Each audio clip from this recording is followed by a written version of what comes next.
আনন্দ উৎসব এবং সেই শারদীয়াতে কেউ যেন নিরানন্দ হয়ে না থাকেন তার জন্য বিশেষ চিন্তা ভাবনা এবার জয়নগর দশমী ঘাটের পক্ষ থেকে দরিদ্রের মধ্যে বস্ত্র বিতরণ করা হয় এবং সেখানে আজ উপস্থিত ছিলেন রাজ্যের মুখ্যমন্ত্রী ডক্টর মানিক সাহা। দুর্গাপুজো উপলক্ষে জয়নগর দশমী ঘাট এলাকাতে দারিদ্রদের মধ্যে উপহার নিয়ে তুলে দেন, পাশাপাশি পুজোর আগাম শুভেচ্ছা তিনি জানান এবং সঙ্গে সমাজে অসুরদের দমন করার পরামর্শ দিয়েছেন রাজ্যের মুখ্যমন্ত্রী। কি রয়েছে ওনার বক্তব্যে শুনুন।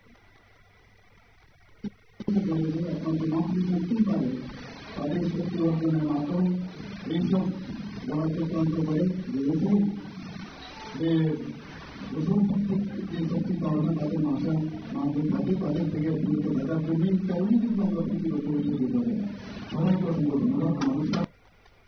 আপনারা শুনলেন মুখ্যমন্ত্রী মানিক সাহার বক্তব্য এবং আজকের দুস্থদের মধ্যে এই বস্ত্র বিতরণ করায় অনেকটাই খুশি হয়েছেন তারা এবং একই সঙ্গে শারদীয়ার এই উৎসবে তিনি তাদের প্রতি শুভেচ্ছা বার্তাও রাখেন মুখ্যমন্ত্রী।